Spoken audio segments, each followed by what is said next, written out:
If you know who I am, then you know I will not look at these files.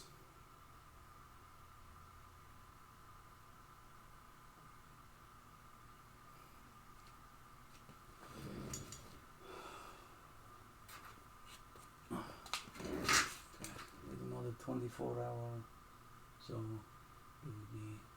To Neil Andreeva, for your information, this interview is now being recorded. You came to us. Why? I already told you. For the record, please. I wish to give you intel about my country's information network and operations in exchange for my safety and acceptance into your country. And what makes you think you have information we would want? But you thought beyond your intelligence operations clearly being behind other first world countries such as my own? Because the mission I oversaw previous to this one is entirely off the books. Let's roll back to your dismissal of our intelligence network, or even more broadly, your clothes. Not very subtle. Do you think intelligence agents come into your country, as you would put it, dressed to the nines? We pose as tourists, so that no one will be wiser to our presence and our mission. Well, that didn't work out for you, did it? We've had our eyes on you since you landed at the airport. Do you really think that was by accident? A man such as myself having been in this practice for 30 plus years. It was by design. I wanted your eyes on us. I remind you that despite all of that, I came to you. We're getting off the subject. The mission you mentioned, you oversaw. Who actually executed it?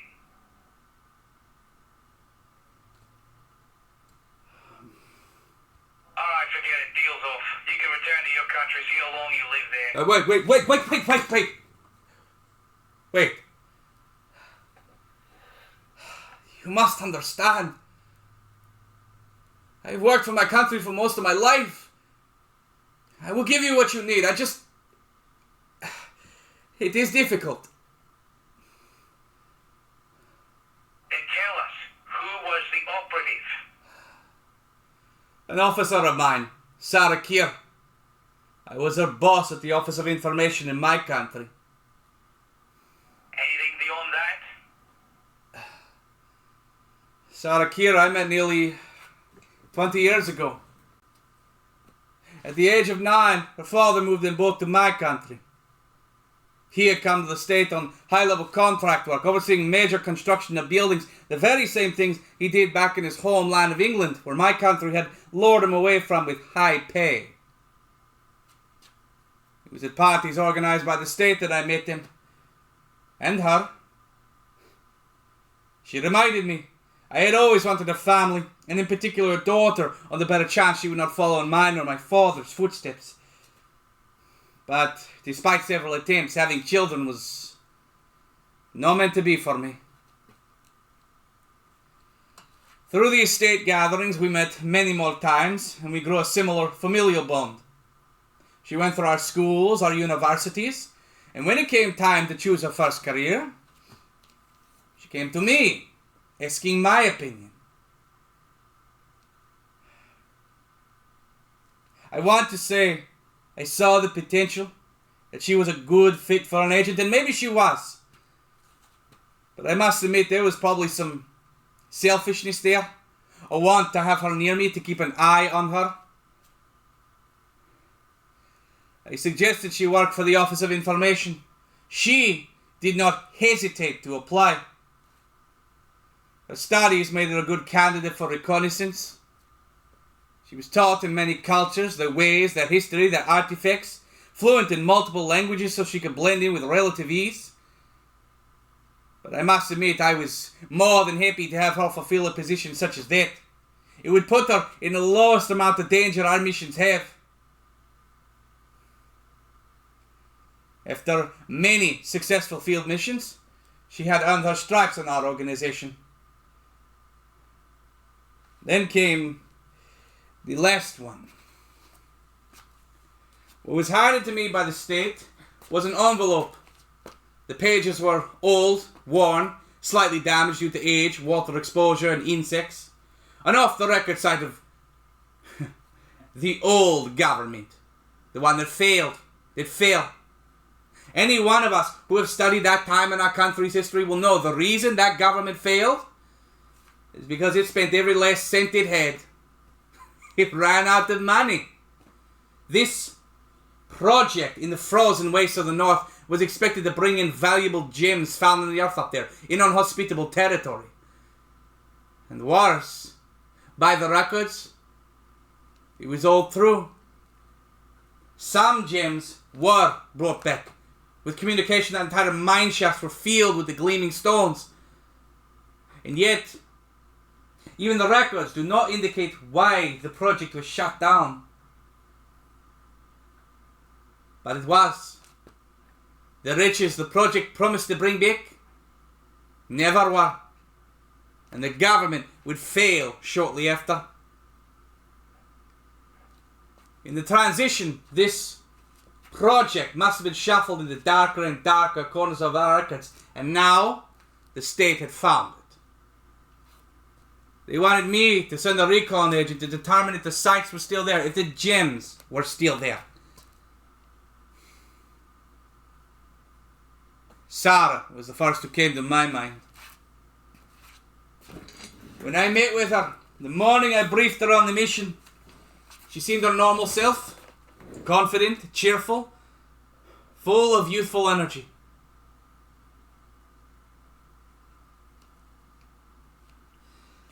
Up until today, I have had very few reasons to use my knowledge of the English language, a difficult thing to master, an even more difficult thing to keep fresh in your mind without constant practice. In my meetings with her, I always spoke in her native tongue, despite her being just as fluent in our language. She often seemed a bit annoyed by my insistence in speaking to her in English, probably partially because, according to her, I pronounced her name wrong. In her tongue, it should be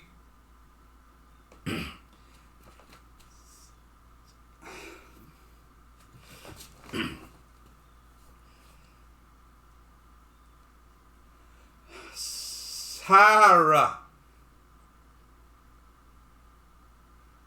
But my language skills default to Sara. But once we moved past that, she seemed interested in the mission. Perhaps it was because it would bring her more knowledge of her adoptive country.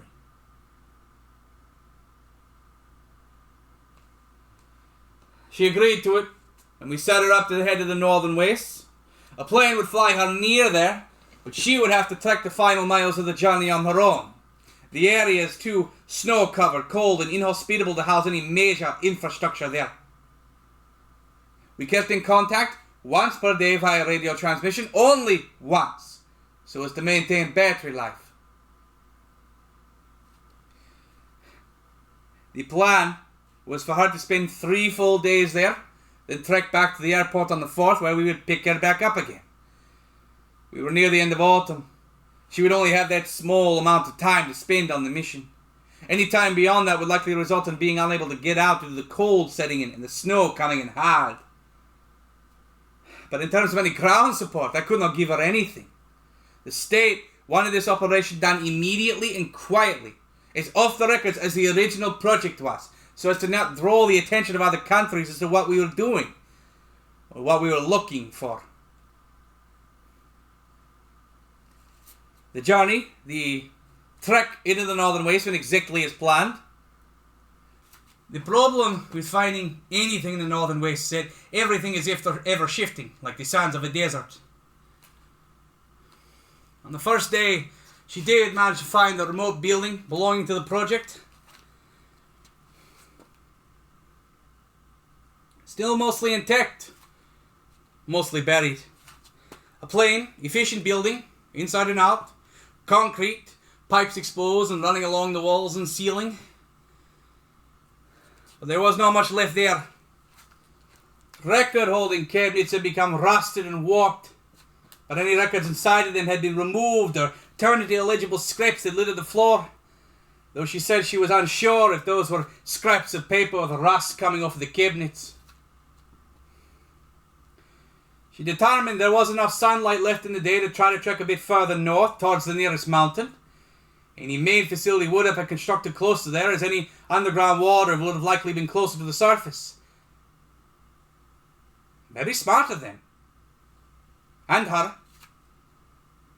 But after leaving the building, it was not long before she caught the sounds of something else. There are hardy animals out in the frozen wastes, and even a few humans as well.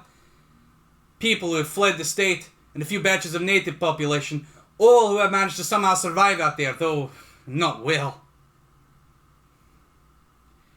She took cover, but the sounds continued, though, drifting away to the northwest of her position. She tried to follow them, get closer. As the sounds disappeared over a ridge, she was able to get on top of it to gain elevated view. What she told me that evening was a surprise, and not a good one. There was a fairly large group of men, she estimated about 50, all travelling north towards the mountain. They had all the supplies needed to get through the frozen wastes. But what seemed out of place to her eye was what appeared to be a sarcophagus, a stone coffin holding something, or if her studies on most cultures are correct, someone. She surmised they must have been very important for the stone coffin to begin with, then to have 50 men escorting their body into the frozen wastes. To what end, she could not tell. She could not see any identifiable markings on the men from her lookout point, even through binoculars. But whoever they were, paramilitary or black ops, they were prepared for combat and armed to the teeth. She would need to keep her distance from them. The good thing was they were here for different reasons than her.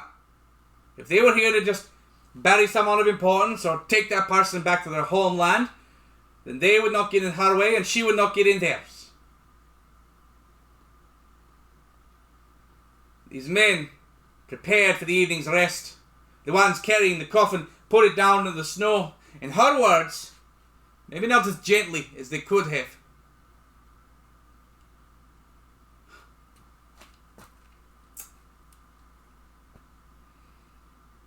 Her radio was off, according to our plan and to her testimony to be later that evening. And yet, after the heavy thud in the snow, her radio began to squeal with the feedback. She ripped it off her belt and pulled the battery to be 100% certain it would remain off. The men seemed to hear it though. They became alerted, formed up and fanned out. They equipped with high-powered assault rifles. She was only sent with a single pistol in the event of unfriendly wildlife. But her winter camouflage, her high position on the ridge and keeping her distance made it easy for her to creep away, keeping an eye over her shoulder. She snuck back towards the satellite office. The men did not follow. She made camp in the satellite building, then reported to me. When recounting the radio static, she slowed down. She initially spoke only of the static, but in that moment she seemed to realize she had heard something else. A voice low among the static. Not audible enough to hear what it was saying, but something there. I did not like what she was insinuating here. She seemed to be edging towards the idea that what she heard was unnatural, a ghost or something. She has never been a superstitious person, and neither have I. Nor did I have time for something almost certainly not real. And the state expected me to report personally on what had happened at the end of each day. But I was gentle, pointed out there's no way to get around how the radio was off when on when it should have been off. That is why it squealed. She tried to argue a bit but quieted down as I continued over her. The voice was likely not real. Something her memory is making up in the moment, no doubt caused by the isolation out in the wastes. I assured her she will be fine. if she keeps logic at the forefront of her mind.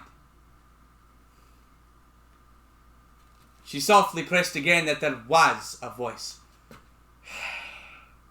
I told her, even if there was a voice, it was probably just an errant broadcast from the airport she had landed at.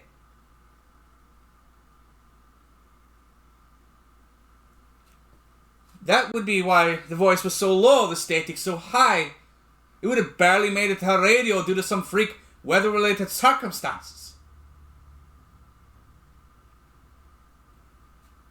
She quieted down after that, said she had nothing left to report for the night. I signed off and began making my way to the President's office to relay my report.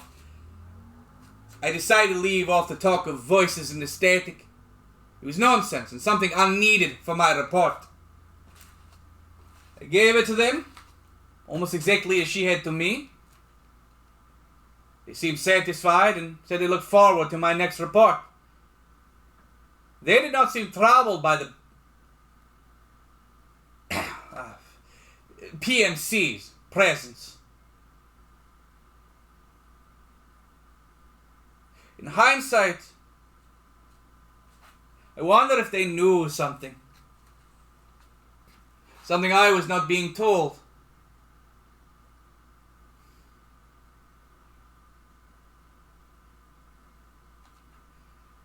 I had worked for my country for nearly all of my adult life. I was the head of the Office of Information. Yes, we used interrogation techniques to gain information from spies who've been found in our country, and yes, those techniques were not kind. But it was always in self-defense. They came uninvited into our country to steal our information. The rest of the world paints us as savages, striking violently at random or without cause to foes and friends alike. Rampant corruption abound, all lies, propaganda. But it is not true. It was not true. I knew the truth. Because I was leading that office.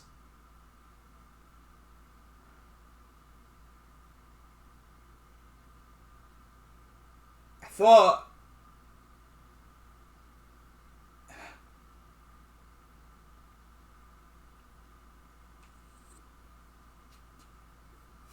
day 2 for her was better. And worse. Upon packing up and leaving the satellite facility, she found tracks. Not her own, and judging by the smooth texture of the sole, none of the PMC. One of the natives. She followed them for a time, found they were tracking the PMC she had come across, but both the PMC and the native had moved on. Good. She trekked northward, being sure to steer clear of the pit from the PMC. As her wits had told her, the main facility was north, near the mountain. Still mostly about the snow, but around it all she said there were idols and markings.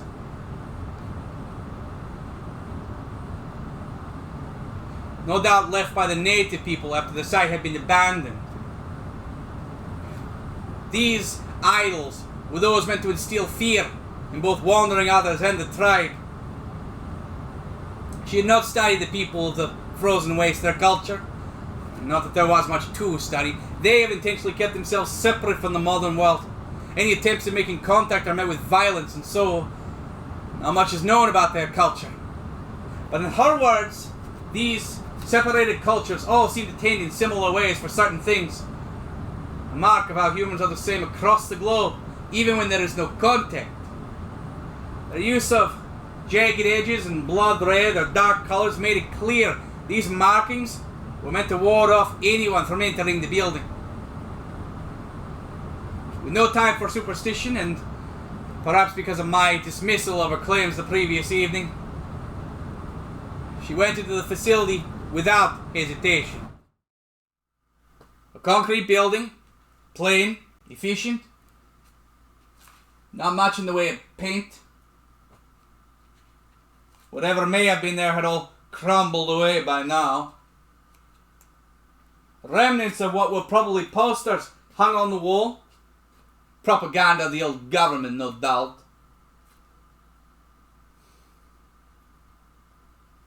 What she found there was a treasure hoard of information. The files were old, weathered, but still legible, for the most part. All still here, all abandoned. We knew the project was shut down, but under normal circumstances, the files would have been moved back to the capital, or at the very least burnt to leave as little evidence as possible. She had to question why the files were still here. Did they leave in such a hurry they did not get the chance to do what they were meant to? Or was it somehow forgotten? Or maybe, with the former government's collapse, they felt there was no point. Maybe they had lost hope the country would be able to come back at all.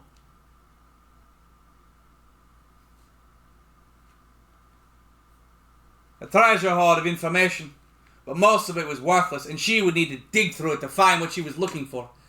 The exact location, the coordinates of the mine shafts they were working on. Plenty of records of soldiers and workers being brought from the country to this area, day after day of new recruits, each checked in with the amount of food or rations to support the workers. A large project was growing here. But finally, she found a clue. Not the mines, but a hand-drawn map of the building, what offices were which. She went to the overseer's office. That would be where the most important information would have been stored. The door was closed, locked, but aged and brittle. A little force destroyed its lock. More files. But among them, she found what she needed. The mine shaft's location, its exact coordinates, or at least the one they had been using to enter.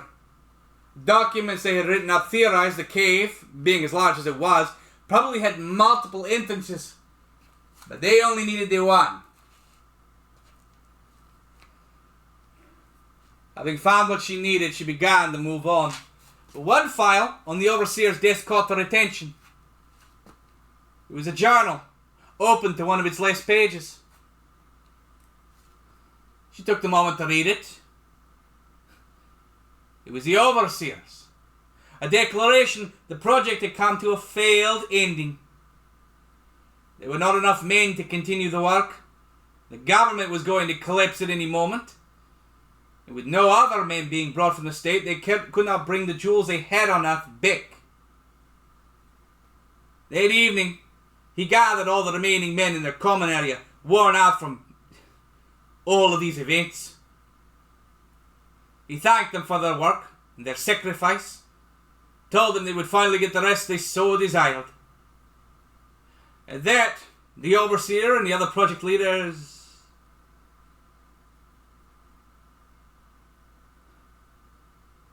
gunned them all down.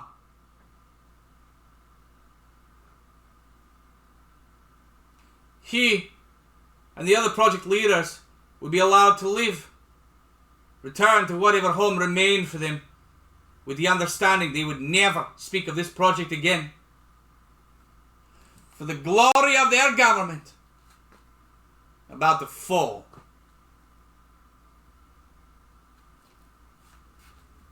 Another entry on the page afterwards seemed to become rambling. She guessed he had a few drinks in him by then. He wrote the vultures in their country, circling the dying carcass of it already, looking to seize power. But he would be damned before he let others benefit from the old government's projects, its hard work, blood and sweat. But maybe they already were damned by her. No indication as to who this her was. Sara was enthralled, wanted to know more of the situation here. She spent the rest of the day parsing that journal, but could not find any direct mention of a woman ever being involved with the project. The sun fleeting, she decided to make camp in the main building for the night. It would provide better protection from the elements that the remote building did or the outside could. She found the sleeping area, the cots, all on wheels. Maybe some kind of medical ward. She made a report to me in that room. Sometime during the evening, she woke slowly to the sound of squeaking metal wheels. She realized the cot she was sleeping on was being moved. Trying to not draw attention, she only opened her eyes a slit. She could see one of the PMC men was moving her out of the medical ward room. To where? Who knows? But she could not let him get too far. She bolted upright, making a move for her gun, but the PMC, surprised by her movements, quickly disengaged and sprinted behind a wall. By the time Sara was able to get off the cart and approach the corner carefully, he was gone. Somewhere in this dark, sprawling, unpowered building. But she could not just go back to sleep. Now she was being hunted. She tried to follow his most likely path. After a few moments, the man seemed to regain his footing. He began to taunt her, speak to her through the echoing halls. He told her they had found, interrogated her man, the one following them. He was loyal to their people. He did not give up anything of value, but they hurt him.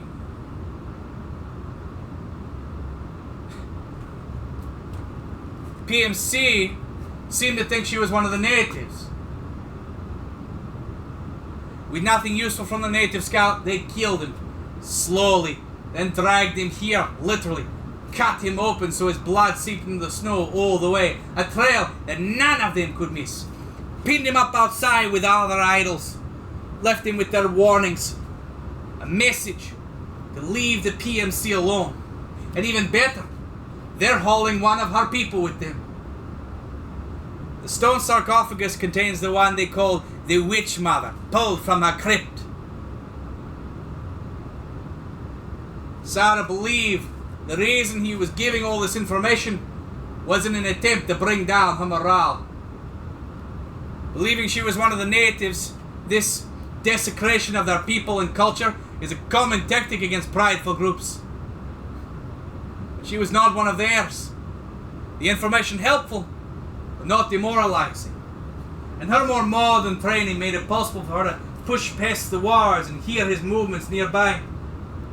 She tracked him to a corner room, swung round and put a bullet in his head before he could lift his gun. A look of surprise and terror locked on his face, now dead. She made a sweep of the rest of the building, checked the perimeter as well, but he seemed to have been alone.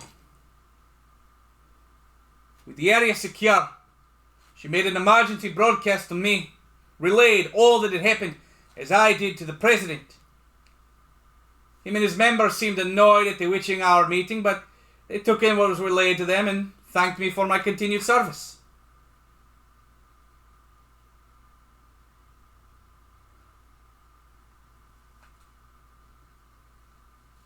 Day 3.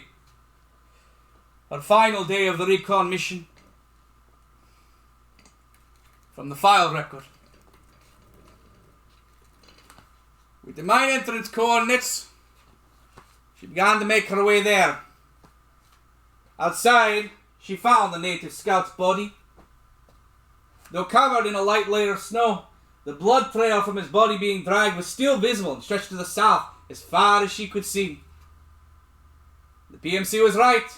There was no way anyone could miss this.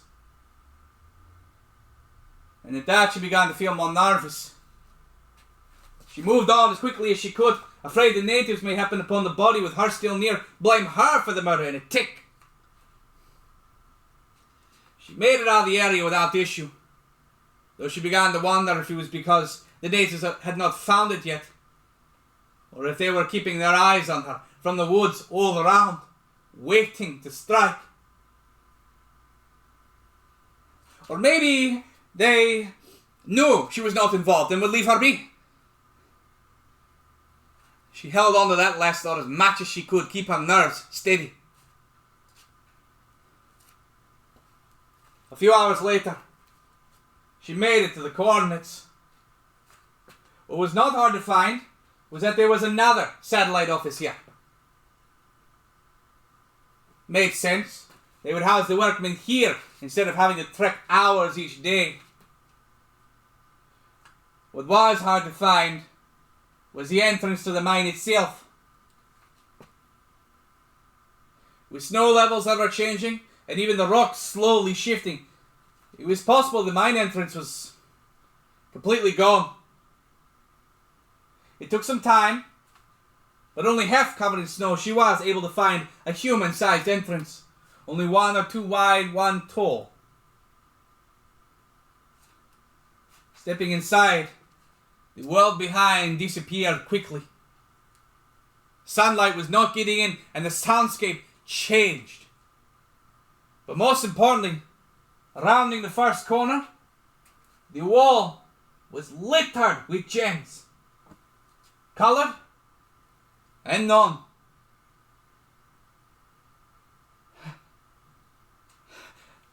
She had found it. The jewels still here. With that part known and secured, she left the cave again. They had sat here for 30 plus years untouched. They could wait a bit longer. She went back to the satellite building, tried to unearth more on the project since so little was known about it. She tried to find the records building, the records office. What she found was worse. A pile of bodies, decomposed, mostly gone. But their uniforms, workers of the old government, were still there, still identifiable. In the room was a communique, not fully written, meant for Morse. The natives had attacked their workers in the mine, were gaining the upper hand. And the message stopped there. Whoever wrote it was probably killed then. But a fight had happened. The few that made it out probably fled back to the main building. The overseer had mentioned the workers were worn out from the battle. They left them with too few men to pull the gems, just as the old government was about to collapse. The project had failed.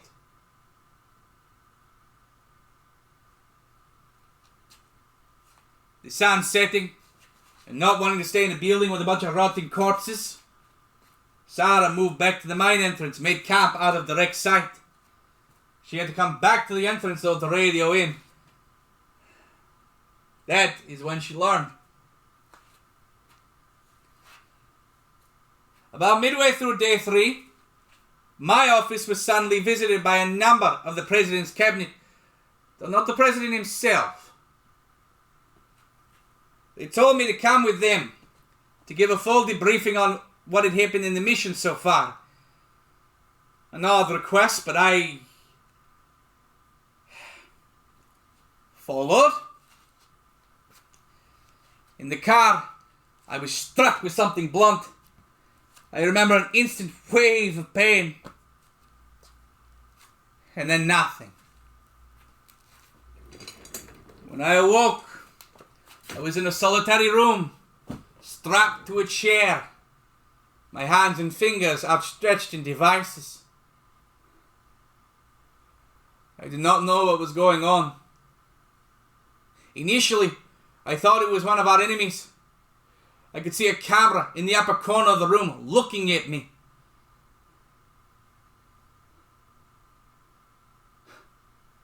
Not too different from this setup. I called out to it, knowing they were listening, wanting to speak with someone in charge. As time went on and no one came, my theory that I was an enemy state became solidified. I began to shout obscenities, defiant words that I would give them nothing. So it shocked me. In response to these statements, the person who entered the room was the Prime Minister. A loyal man through and through. My theory no longer added up, nor did the situation. I tried to ask questions as to what was going on, but he ignored them. Sat down across from me and said he wanted me to tell him everything that had happened thus far in the mission. I assured him. I told him and the others everything, and he waved his hand. Other men came into the room, standing by me. They did nothing, but their presence and my position were enough to cause intimidation.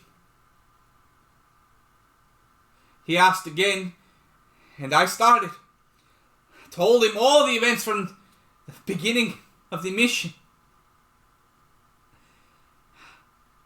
When I finished the first day, he looked to the man to my left.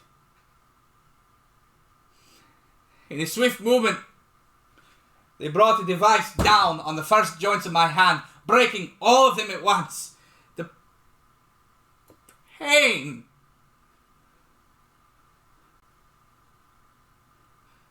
I screamed. When the shock lifted and I was able to hear what was going on in the room again, he started.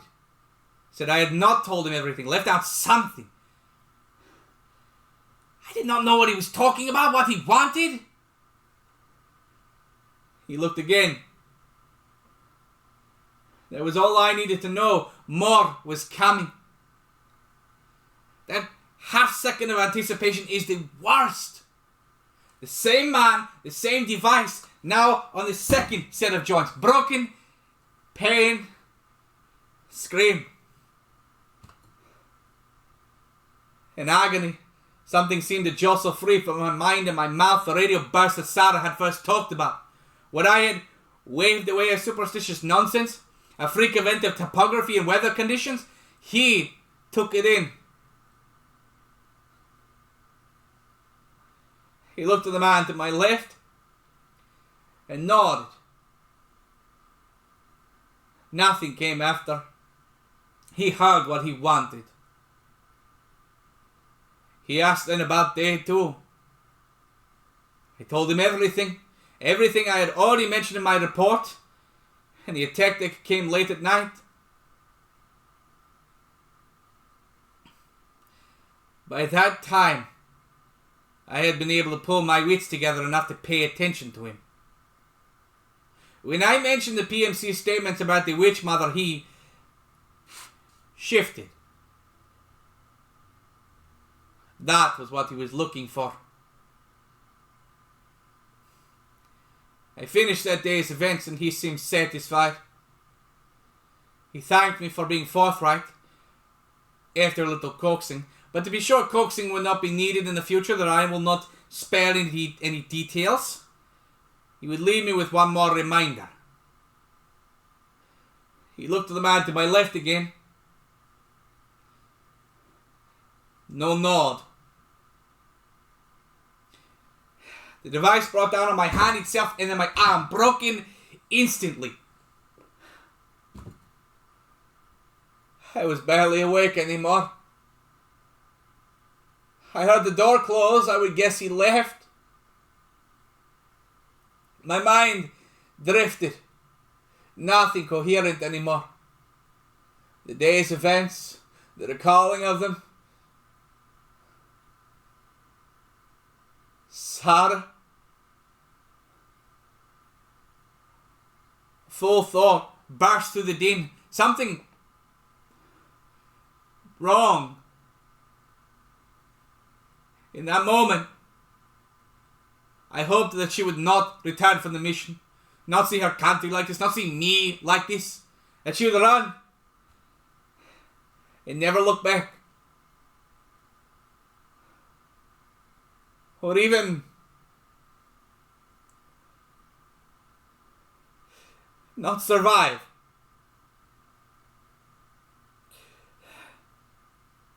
At that time, I thought that would be a greater mercy.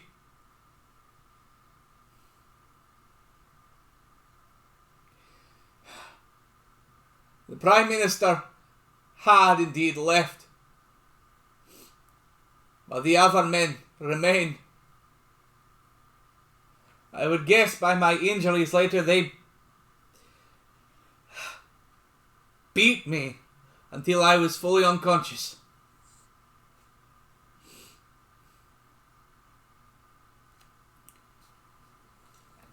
When Sara radioed in, she was not met with my voice but someone else's. Someone she did not know nor could identify. Someone who had access to proper state credentials and PES codes. They told her my attention had been needed on another mission. In my stead, they took Sara's report. When she finished relaying the answers she had found, she inquired about the transport out scheduled for the next day. They told her the mission had been extended. She would need to track down the PMC, try to gain access to the sarcophagus, identify or image the body for them. She insisted the timeline for this mission was chosen before the snow and cold closed off any means of escape. Staying there, even one more day, would likely be deadly. Trying to gain access to the body would likely mean death. They did not respond to her. After what I was put through, I am almost certain if she tried to return without fulfilling their mission, it would have likely meant death as well.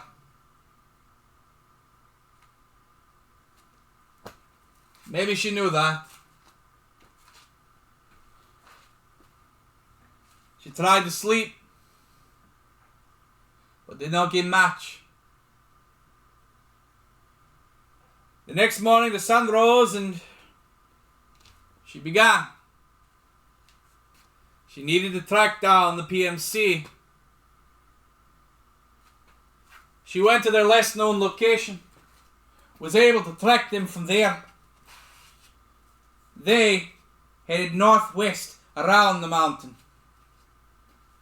Along their trail she found a death site, many dead natives, and some of the PMC as well. A battle had happened the previous night. Examining the tracks, the blood, what she could find, the natives seemed to attack first. From the woods. Likely in retaliation for the dead scout the PMC had desecrated. The natives lost the battle, but many survived, fleeing back into the woods. The PMC had lost a number of their men as well. Not as many, but more than 10 from what she saw. The PMC had left supplies in crates all around. Their numbers dwindled. They likely pushed on as soon as they could regroup. Left anything that was not absolutely necessary. Unfortunately, the sarcophagus had been taken with them. She tracked them, bending around the mountain, then found they had already gone into it, a different entrance. She gathered herself, pulled her gun, and went in. Quietly, carefully, she tried to follow the snow they had tracked in. Not sure how close they may be. The entrance cave wound around, gems also coating its walls. Then it opened up into a large cavern. Here, the snow tracked only a bit further up what seemed to be a large, naturally formed ramp leading to a higher level in the cave. She trekked up it. As she got closer to the next level, she could hear echoes of voices. She slowed down, prepared herself, peeked above the ledge to get an idea of what she would be dealing with.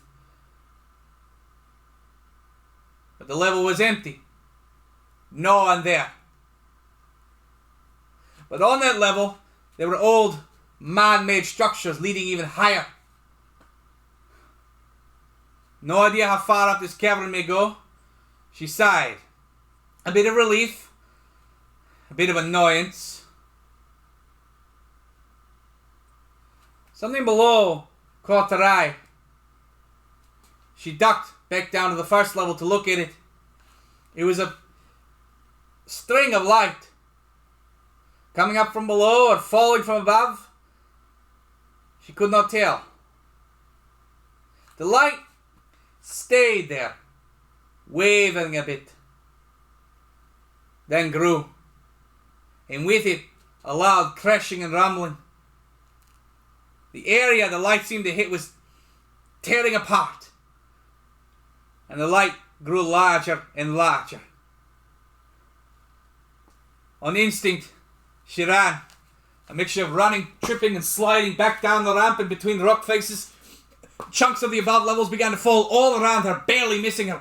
One small chunk managed to strike her back and ripping open her jacket, leaving a gashed wound, but her adrenaline running at full.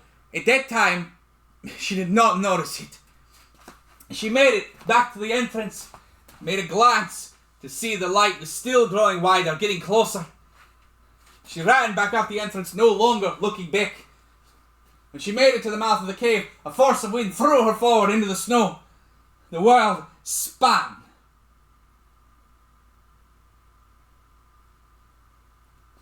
But after a few moments she realized she was still here. She tried to turn herself over, then felt the pain of her wound. She sat up and tended to it in the short term, kept glancing back to the mountain's exterior, but nothing seemed to have changed there. She waited an hour, maybe two.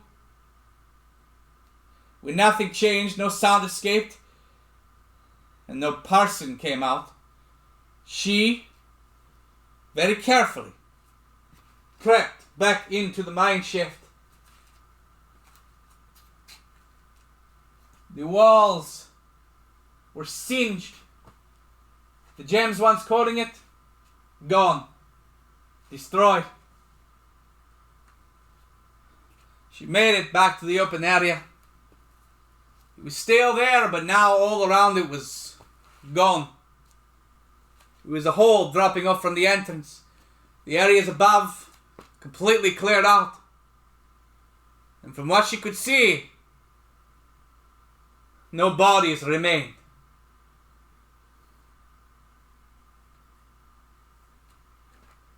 With nothing left to do, she radioed in, explained what she had seen, though she could barely understand it. When she finished, there was a silence on the other end.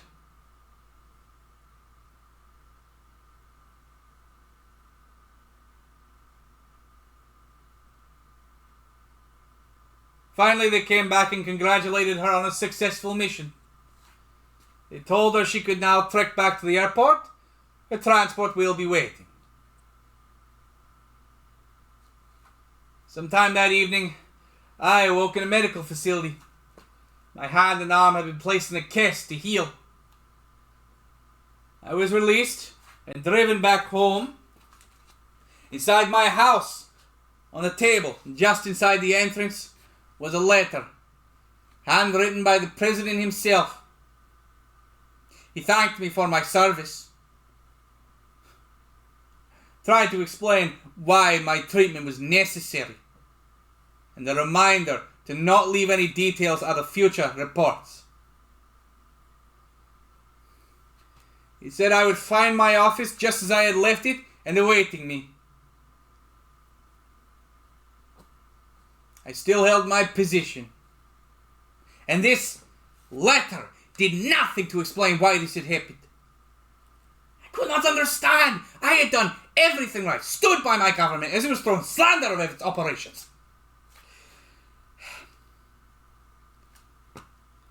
But it was too soon to make rash decisions. I returned to my office the next week.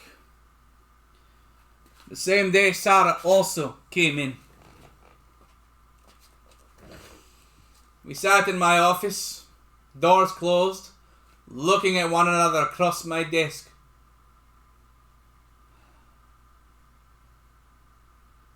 I cannot imagine how I looked at her, bruised, arm in a sling, weaker than I had been before all of this.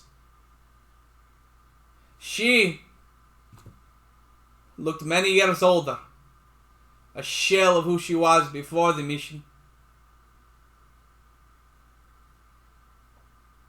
There were no words exchanged that meeting. Nothing that could be said to make it any easier, make it all make sense.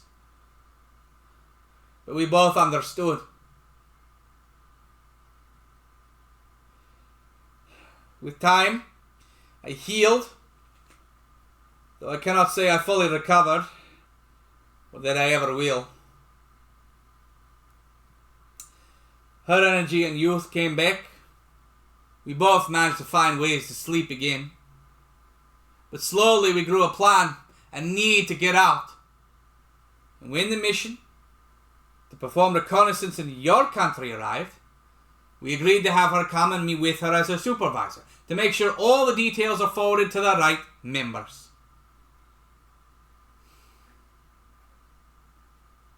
And that leads us to now. We throw ourselves at your mercy.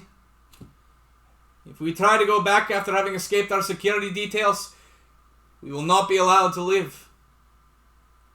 We have information on mission logs, tactics used, interrogation techniques. All we ask for is refuge and protection. Well, that's all well and good, Mr. Andre, but we only have room for one of you in our ranks. Knowing that, who would you choose to stay?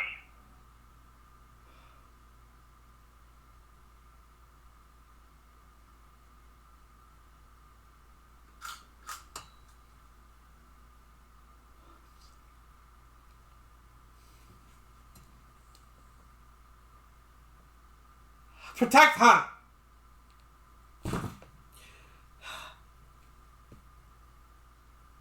She has more of a future than I do. Funny. She said we should take you. As she's young, she can go on the run. No. Please do not put her through that. It will only end in terrible... It's all right, Mr. Andreva. Calm down. We agree with you. We agree with both of you.